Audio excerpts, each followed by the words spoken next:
There are many allegations right now that, and this is the phrase they use, external hands, dirty external hands are at work in the pro-democracy movement. Are you being actively encouraged by people outside Hong Kong? Not at all. I just flew in from Geneva. I went to the United Nations to talk to the Human Rights Committee and others. But now, if people make you're seeking, if I may say so, to internationalize this. You're trying to take to the Geneva Human Rights Committee complaints. Because Hong Kong is a party to the International Covenant on Civil and Political Rights with China's blessing. Although the NPC has not yet allowed China to be party to it, but because the British extended that treaty to us, so we continue to submit to the scrutiny of the UN. But and also China's I went Foreign Minister to the very clearly the other day said Hong Kong's affairs are nothing but China's internal affairs. But China has not dared to come out and to criticize the UN. And you know the UN Secretary General has expressed concern about what's happening in Hong Kong. But I'm referring to those allegations, particularly those made by C.Y. Leung. I ask him, I challenge him to produce the evidence.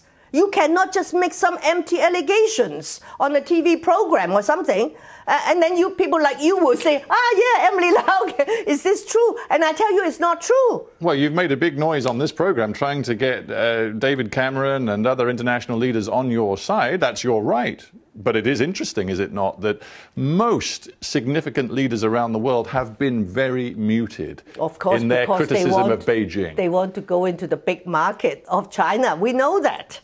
But with Britain, because Britain has run Hong Kong for 1.5 centuries, and they have signed the Sino-British Joint Declaration, which promised the Hong Kong people that we will have our free lifestyle, capitalism and all that, civil liberties, for 50 years after 1997.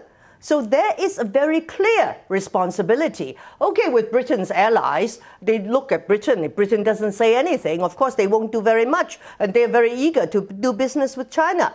But with Britain, this is very, very different. And I hope you will get these politicians to come onto your show to tell us why they do not want to do something. But let me be blunt with you. There are surveys every so often in Hong Kong which ask the people of Hong Kong whether they view positively or negatively China, which is, of course, ultimately the sovereign power in Hong Kong.